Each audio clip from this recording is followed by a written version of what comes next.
Hi, Hi. I'm Dave, I am Chris. and I'm from Deus Ex Machina, and he's from. Rapid Wolf Games. And today we're going to be talking about top 5 dungeon crawl games. I'm screwed on this list. It's not that, it's just that when I looked at the games, Yeah. I realized You don't have that many. I haven't played... I don't have a lot that I would rate high on the list. In other words, you have dungeon crawl games, but they all suck. Well, the important thing, and this is the full disclaimer, I haven't played Descent, which I know is on your list. Yes. It's probably number 1. No spoilers, but I'm going to make... I'm literally pointing to the stands and saying Descent's probably on your list. Actually, the stands, it's down there. I know, but pointing to where you're... Pointing to the rafters where I'm going to hit the ball. Yep. So I started thinking outside the box about what class is a dungeon crawler. Because a lot of games are like, this is a dungeon crawler. And I go, well, actually, there's a lot more games that are a dungeon crawler. Mm-hmm. You just don't think of it that way as dungeon crawler. I think when people think of dungeon crawlers, they think of Descent and very games that are mechanically related to Descent. So when I look at it going, okay, there are games which are dungeon crawlers. They just don't operate like in the way that you would assume. Like Clank. Or Dragonfire. Yeah, a Dragonfire, which in defense, maybe I could have put Clank on this list. I didn't. But I like the list as I built them because they're all a little different. Fair enough. So in defense, I don't have Descent on my list, even though I know it's going to be on yours. If it's not, I'll be surprised. All right, let's rock it. Okay, hold on. We gotta get. Okay, now we can't get the time. We can't get synchronized. Okay, ready? Let's just 1, 2, huh. Smashing. Whatever. You got with the paper before, anyways, when we're on sync. So See, it's a psychological game. It's up here. It's all up here. All right, take it away. Number 5. My number 5 is there's actually a couple games that do this. Okay. And that is a card-based dungeon delver, where you're not using miniatures. You're not even sometimes even showing a map. You're simply laying the cards out, saying, this is my character that I would normally play. But instead of going through it, we're simply drawing cards and seeing what we're fighting. One of those games is Lost Legends, which is not on this list. What's on this list is the Bloodborne card game, which is a much better version of this one. Bloodborne card game they claim it's semi-cooperative. It's fully competitive because at the end of the day, you want more blood than everyone else. It's super cheap. It's like $36. Right? It's got a bunch of enemy cards which are taken from the game, which look grotesque and awful, which is amazing. And then they have a whole bunch of bosses you can fight. One of those bosses is horrible, and you should never play with it. But the other 5 or 6 are really good. Literally, if it kills you, you get eliminated from the game. But the other 4 aren't like that. So you fight through a bunch of monsters, you fight through a deck of monsters, and then after you get the blood, you can then spend that to keep and get better gear. Mm-hmm. And then you go through more and more powerful monsters until finally you get to the end boss, and you try to defeat the end boss, and then the person with the most blood wins. Very, very basic.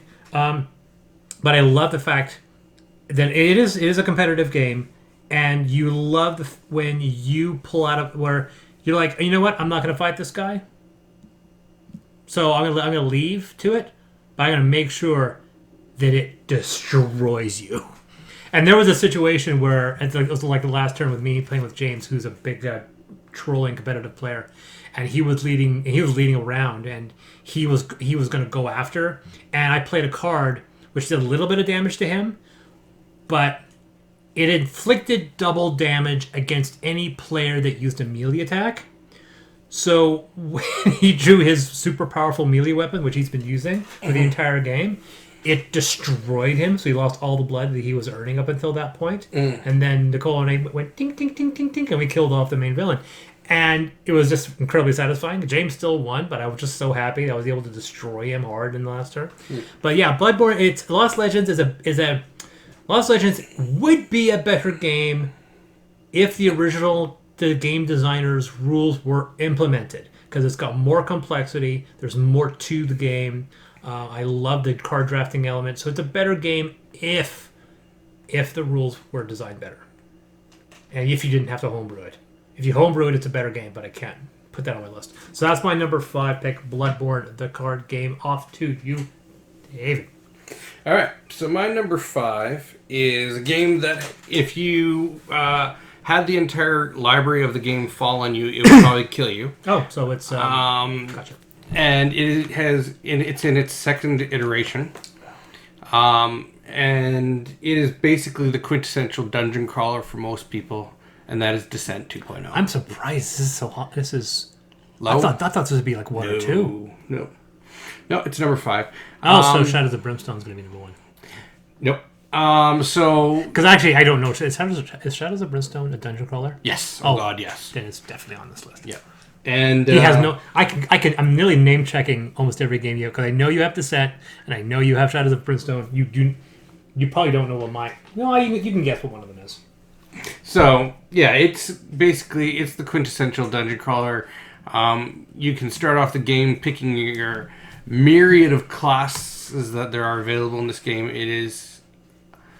I have pretty much mostly everything, and then eventually I just got to a point where it's just like, I gotta stop, because there's not enough room left, and there's no way in hell I'm going to ever pull out all of it.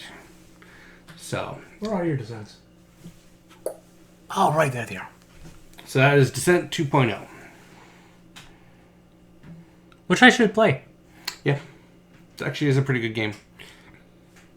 What I have played is something that's going to be very unusual. Once again, mine's an unusual list. I was like, you know what? This is a dungeon crawler because you have swords, you have shields, you're exploring. It's Stuff Fables. Because it's Stuff Fables is a storybook dungeon crawler. Because you are drawing cards, you're reading out. Next, you're going to say Mice and Mystics. No, Mice and Mystics is an inferior game to Stuff Fables. Mice and Mystics is too simple. Stuff Fables, although more childish, is mechanically a better game.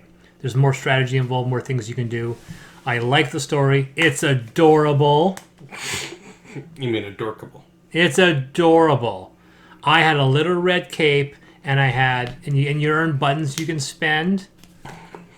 Mm-hmm. And it's also satisfying. And when you beat the end boss, it's actually incredibly satisfying. And then I love the story base. I think it's an evolution of Mice and Mystics. I just got Comanauts, which is an evolution of Stuff Fables, so I'm looking forward to that one. Although I've heard it's gotten mixed reviews. Yeah, the rulebook sucks for Comanauts. Yeah, isn't it basically Stuff Fables though? I don't know, but I went to go read it and it was very just confusing. Yeah.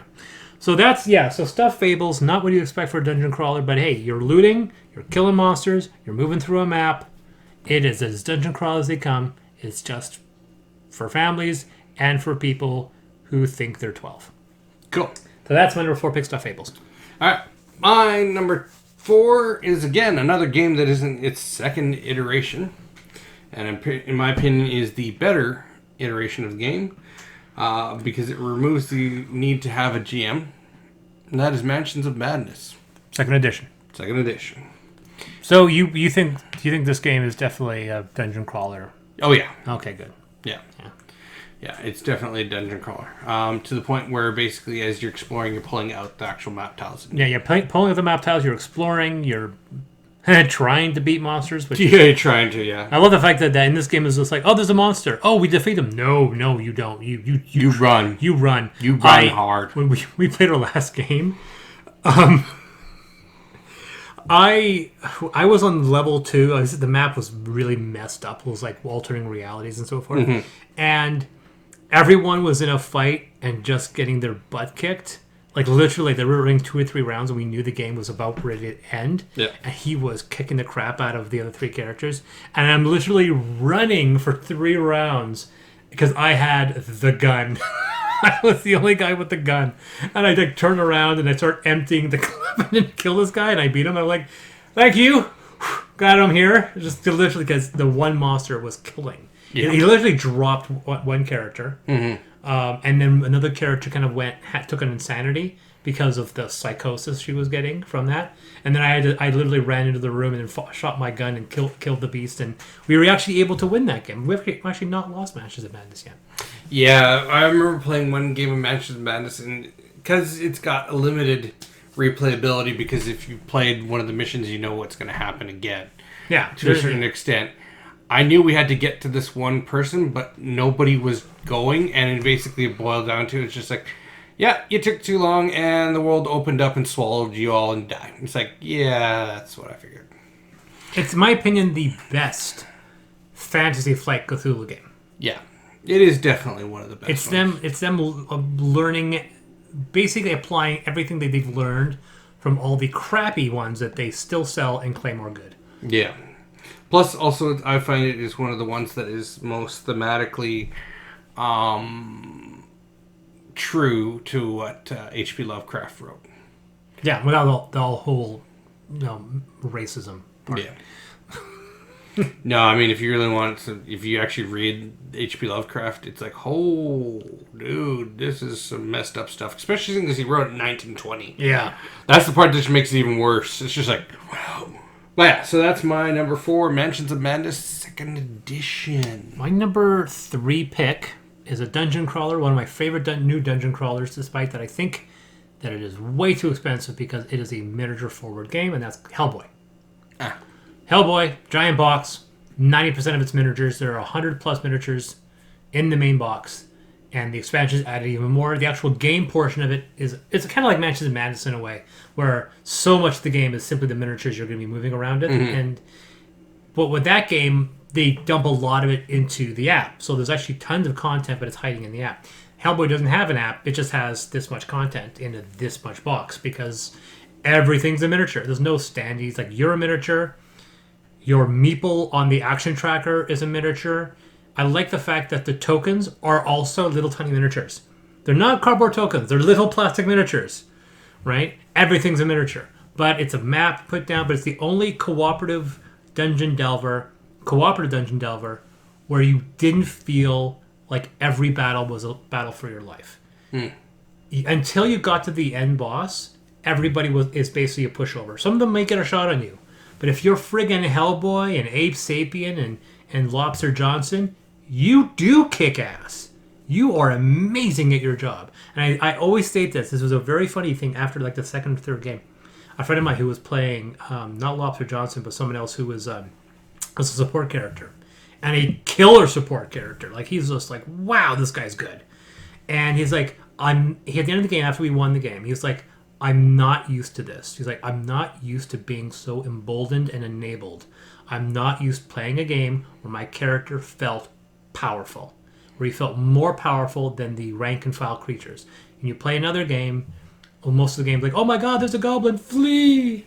Mm-hmm. Like, oh my god, 3 goblins, we are screwed. Now it's like, what's this? Oh my god, there's 5 frogmen. Well, there's 4 of us. We can blow those guys out in 2 rounds. Like, you really, like, I'm going to move in there and kick the crap out of these guys because I'm Hellboy. Oh my god, you took 4 damage. I'm like, okay, whatever. Mm-hmm. Like, I'm going to light these guys on fire. I'm going to shoot him with my gun. That's going to do so much damage. I'm going to blow him out of the freaking sewers. Yeah, and when you get the end boss is a miniature like that big. And you're like, oh, that should hurt me. And guess what? Maybe he may hurt someone, but you're still going to kick his ass. And it's a fun game. It's just limited in its playability for a game that's as expensive as it is. Yeah. And that is Hellboy, the board game. All right. My number 3, will tell you basically this company gets a lot of money for me. It basically is a reskin of another game, but it's a reskin of every nerd's wet dream. And that's Star Wars.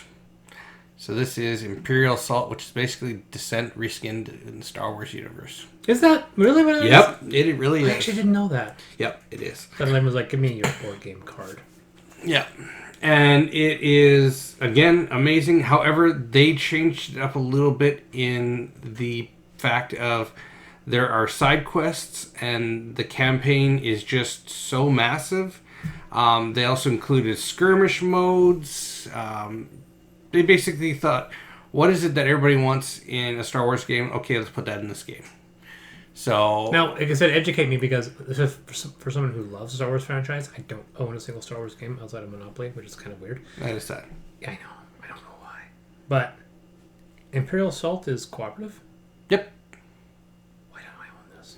Yep. And you can actually do one versus all, so you can do 5 players with one person plays the Imperials and the other people play the Alliance, or you can play using the app where nobody plays the Imperials, and it is basically Mansions of Madness, but using Star Wars. I gotta get this game. Yeah. But really, you need to end up sinking a lot of money into it if you really want the full experience, because it has That's what's one of those games. a lot of content. Yeah. This one.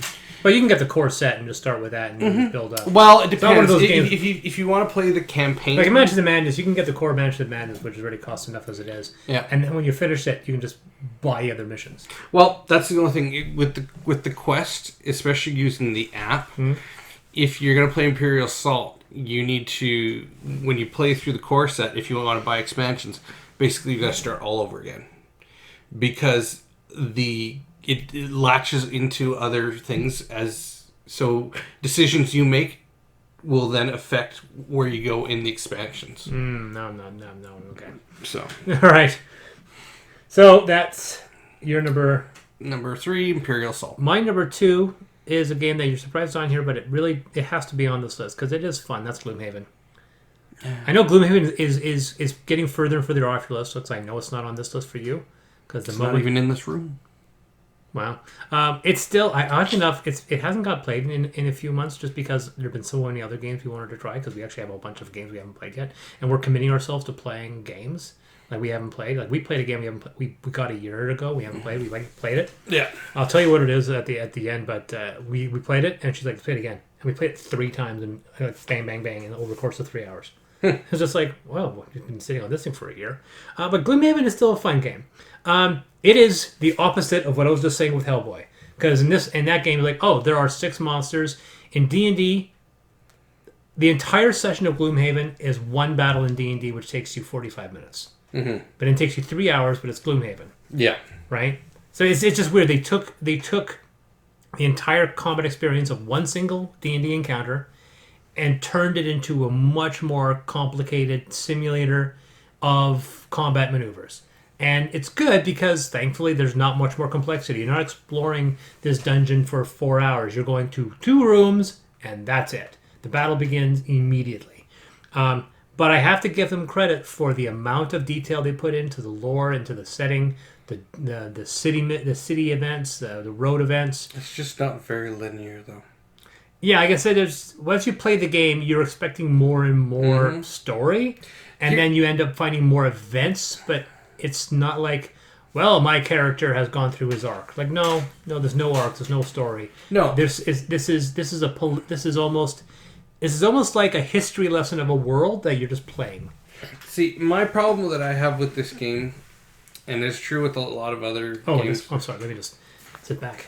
Is that it has a predefined retirement mechanic, which is cool. But by the time I hit that retirement... Is it? It's interesting. By the time I hit that retirement mark, I want to feel powerful. I never feel powerful in Gloomhaven. I always feel like Joe Blow Schmo. You always seem one screwed up card away from dying. Yeah. And the pulls on the cards are so defeating sometimes. I like the fact, and I'm being sarcastic with this, like I'm saying, I always found it interesting that a lot of the higher advanced cards you get are shredding cards, which makes you die faster, which means you can do more damage, but you're not going to last as long. Yeah, so you don't. So they don't feel powerful. What you get, of course, is more hit points. Yeah, and that's your only saving grace is that you get more hit points. Exactly, and that's the thing I always had a problem with Gloomhaven. It was just like, when I have played Gloomhaven and I have played a lot of Gloomhaven, so I'm just going to put that caveat out there because I've played like 52 sessions of Gloomhaven. I've played a lot. Oh yeah. When I go to retire my character and they've been playing for 23 sessions, and I still feel like going up against some of the monsters, like if all of a sudden 5 elites popped, and I'm getting ready to retire my character, I am at level 8, and I still go, oh, this is going to hurt. We're probably going to die. That should not be happening. Another great example of this, which is another kind of thing people will be critical about, is the reason why I don't like Elder Scrolls games, video games, specifically Oblivion, which is an example. I'm not bringing up Skyrim. I'll bring up Oblivion. I play Oblivion. I get a sword. I get a shield. I play for 6 hours. Through those 6 hours, I look, a skeleton. Oh, I just managed to kill that skeleton. Mm-hmm. And I'm like, phew. And then 6 levels later, Oh my god, a skeleton. That skeleton almost killed me. Why? Oh, that was a level 6 skeleton. That was a level 1 skeleton. But they looked exactly the same. Yeah, but this is a level 6 skeleton. I go, no. Like, no. That skeleton, I should be a cakewalk now. You know why? Because D&D isn't dumb enough to have 20 levels of skeletons. There's 3 skeletons. And when you fight a level 5 skeleton, it's a Minotaur skeleton, and you know it's bigger. Mm-hmm. And that's it. That's where it peaks out. Right? Yeah. And it's like, well, what do you fight after that? I don't know. Something else. Yeah. Right? Something else, like Darkspawn or whatever. And it just, I don't get that idea. And of course, with Gloomhaven, it's the opposite. If the opposite is the fact with them, like, here's this guy that you fought 20 sessions ago, and now you're going to fight him again, but you are not you're not that much more powerful, so he can still kick your ass. Yeah. And I'm just like, well, fine. I'm still saying I like mechanically the way the system works. I like the production quality. I love the amount of detail they put into the game. It's just a fact that although it's number 2 on my list, which means not number 1, it's not even it probably wouldn't even be in my top 10 games of all time. But it's number 2 on this list because it's a good dungeon crawler. See, another problem, I'm going to harp on this for one more thing. Another thing I don't like about Gloomhaven is the card shredding mechanic. You know, if we did a review for Gloomhaven on Dice Tower, it would not go well. It would not go well. But here's the thing. You'll get a map. And I remember this mission. You haven't played it yet, so you won't understand. But you won't understand, son. Let me talk about this. There is a setup, and basically the map setup is basically an enlarged H. And in the tops of each of the H's are buttons that need to be pressed to unlock doors, which are then unlock the rest of the map so you can go and complete the mission. To get there, they have to all be pressed at the exact same time, which means you have to split the party. Never split the party. You have to shred your cards to get that distance, and then you have to go back. Now, when you're talking about a hand of 12 cards... That was one thing that always bothered me. The fact that movement led... You had to... You had to burn cards to move. You had to burn cards to move. That blew me away. That always blew me away. Because like in camp... Like all the monsters are gone. All the monsters are dead. But you still got to burn a card. But if you sit there and do nothing, you are getting exhausted. Yeah. Like, literally, that makes no mechanical sense. No, it makes absolutely no sense. And when you have that... Because you say, it's only a couple rooms. No. As you get further on... No, there's several missions where you defeat all the beasts in that room, and you are still on a ticking clock. Well, no, there's even in other... Further as you get into the campaign, because you guys haven't got this far, there are large maps. And I'm just like, how the hell are you expected to traverse this entire map without exhausting? It's impossible. And people are saying, well, you have to use certain abilities so you can get all your cards back. Yes, there are a few characters that have those abilities, and you use that card, that still only gets you back, say, 8 cards. That's still 4 turns, technically. Maybe a bit more, because then you can do another rest, and you can do another rest. But you can only do that so much because you exponentially are cutting your cards down more and more each time, because you have to discard one. And I hate that mechanic, and that just made me dislike that game so much because there is no monsters, or worse, here's the worst part. That particular map where you had to cover that huge distance, there were monsters. And they were not easy monsters. They're like frost demons and flame demons. So now you're splitting the party and having to deal with frost and flame demons? Yeah, invariably somebody died. And the worst part too, when we went in there, it was right after one guy had retired. So now his character had dropped down in levels and had gone up only to the prestige level. Prestige? Is that the right name? I can't remember now. Whatever it was of the game that you have got to. So now we were at level 6. He was at level 3. So even though he retired and unlocked a new character class, he was weak as... And we got wiped. And it was just like, this isn't fun. It sucks all the fun out of it. The second you have a huge map, you look at the map and you're like, we're not going to have fun tonight. Guarantee it. Because again, it makes no sense, the exhaust mechanic in that game. That's number 2, Gloomhaven. My number 2 would definitely kill you and your whole family if it got dropped its entire collection on you, and that is Shadows of Brimstone. Yes. God, what's This number game one then for you? What's number one? Yeah, this game is massive. Well, it's massive for you.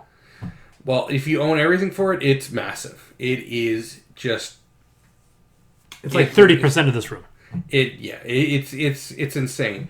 But literally, it takes all the best tropes that you want, where you can explore all sorts of different worlds in the same game. So basically, it's like 15 different games in one, because you can go from Wild West to all of a sudden you're on a derelict spaceship. And it's just like, cool. And one day I'll have to play this game. You are going to have to play this game one day. And the one thing I love about this game, it actually goes up to 6 players. Yes! Get rid of that 4-player count. He has friends, I know. It's just, it's so frustrating, because it's just like, you get that one person like, oh, can I come too? It's like, great, now we got 5. Nope, can't play that game. Because you have 2 couples together, and that's 4. Yeah. Then you get someone else, oh, that's 5. Too late. Yeah. I can get 4 people together, no problem. I usually can get 5 or 6 together. So yes, I love Shadows of Brimstone. It is majorly mini-heavy. Really? Oh, yeah. And unfortunately, it is build the mini-heavy, because you actually have to build all the miniatures. But, and you know what? Yeah. How many pieces is that? That is a dragon. And keep in mind that your minis are normal 30 mm minis, so they're big. So there's that guy. Then there's the Harbinger. He's a pushover in comparison. Yeah. And then there's something like this. So how many pieces is the Harbinger? Harbinger is... Must be 1, 2, 3, 4, 5, 6, 7, 8. I have lost count. 9? It's probably about that, yeah. And then you have like the living statue. These are all bosses. This is from the most recent one. And no, they don't come painted. But, And you haven't painted the big dragon yet? No, we keep holding off painting the big things. But, it's just... That is amazing, though. It is an amazing game. And when you encounter these guys... Shadow, whoever makes this game, give them some free shit. Because, seriously... like, what are you waiting for? Just give them some stuff. Yeah, when you play this game and you invariably pull the cards as you enter the room for one of these guys, you literally have that, like, that your guts just dropped out your butt. Because you're just like, we're going to die. We're going to die. And it is a slog at that point. And you know what? I'm going to play this game and I'm like, is that it? This game sucks. And you'd be like, get out. Yeah, pretty much. But you're not going to like it because it relies a lot on dice. I like dice. I just like being able to mitigate dice. You can somewhat mitigate them. But anyways, so yes, that is my number 2, Shadows of Brimstone. Alright, number 1. Finally! Breaks the streak. For the last video of the night. Last video of the night? No, good. Well, we have to do the wrap-up space. Yeah. Alright, my number 1 is a game that came out a while ago, 4 years ago. Or rather, kickstarted 4 years ago. And they finally... full of a god. They just recently completed the trilogy on this game. And unfortunately, from what I hear from most people, if you didn't back this initially and get it cheap to get the whole trilogy now, you pay an arm and a leg, which I feel sad for you guys, but that's just the way the cookie crumbles. Of course, it's going to be on this list. Of course it's going to be on this list. You haven't played it yet. It's still amazing. And that is Midara. You talk about the game that went from almost obscurity. He's going to hate this game. He's going to play it, he's like, oh my god, this game's so broken. I recant everything I just said. No, I've been watching a lot more reviews on this deck, and it is getting deserving all the time. I told you I reduced my pledge to like $1. Yeah. But I think I still get access to the pledge manager. I think so. So I think I can get back. Yeah. We'll see, because my pledge manager launched today at the time of this recording, so we'll see how much more money I make. Yeah, it is basically huge narrative, huge story. If we can't get by all like if we stall on Gloomhaven, we'll stall on Madara. That's the reason, that's the big thing for me. That's the reason why I'm like, I don't know if I want to do this, because if I'll stall on one, the other one I'll stall on Madara as well. I'll spend $300 on Madara. We'll get 12 missions into it, and then we'll stall on it. I mean, if we're stranded on a deserted island, and I'm with 3 of people who I tolerate for long periods of time, and like Madara falls, I'm like, great, we get to play this every single day for the next 5 years. Like, great, we can finally get used out of this. But if in my day in life, it's just like we have 180 other games. Let's play that. Yeah, I don't get like that habitual traditional Tuesday's Gloomhaven night anymore. We have Tuesday's Madara night. I just don't have that. I just can't justify it. No, but I mean, that's the one thing. And you're tossing Gloomhaven, so you need a new Gloomhaven, so you have Madara. Yep. This Madara ends up, if you add the complete trilogy, it has 180 hours of gameplay, which is staggering. But sometimes you just have to say, you know what? There's a Moby Dick out there, and sometimes you gotta get it. It's the white whale. It's the white whale. That's what, to me, Madara is the white whale, and I applaud the guys. I've backed white whales before, and there's just those situations that so far the big white whales, like the big expensive bombastic games I bought, have all disappointed me in some way. Nemesis was close to being okay. It's a pretty good game. Yeah, but a lot of the big budget games, like Hellboy, I love, but it was an expensive game. Yeah. And Who Goes There was disappointing. Yeah. We'll see how Planet Apocalypse pays out, because it's still, only 10 months late. Part of my thing with Succubus Publishing and Madara is that, these guys slogged it out for 4 years in obscurity. I give them credit for it. Their game only generated $500,000 initially. Now they need all the money. When they released it for this one, after people actually saw what the game was going to be like, their most recent Kickstarter came in at $3.3 million. Although they got trounced by Etherfields. Etherfields just crossed 4. Yeah. So did you back Etherfields? No. Oh, good pound it, man. No. Fighting Awakened Realms. No, I just couldn't. I didn't see the point, because it's like from the maker of This War of Mine. Nope. Yeah. No, it's Madara is going to be is my white whale. It's got to eventually hit the table, but have to. Yeah, like financially. Yeah, financially, it's got. Otherwise, they're gonna make you buy. And it's like, okay, fine. How about you back one of my campaigns for once? Like, I was like, no, I give you Madara or you. Fine. Yeah, pretty much. All right. So that was my number one, Madara. Oh, we doing it. My number one. You talked about it. It's our common one. I think it's our only common one. Yep, it's our only common one. So which one would be? Mansions of Madness. Bingo. I love the app-based storytelling, removing the need for a GM. Like we've talked about, we've defended the app use for a very long time. Yeah, absolutely. It is so much fun. It's one of the best communal games for that player count. Mm-hmm. For what I love is because we have 2 game surfaces, so we will play on the sectional in front of my 65-inch TV, and we'll play it on the 65-inch TV. And we have a counter that's actually quite big.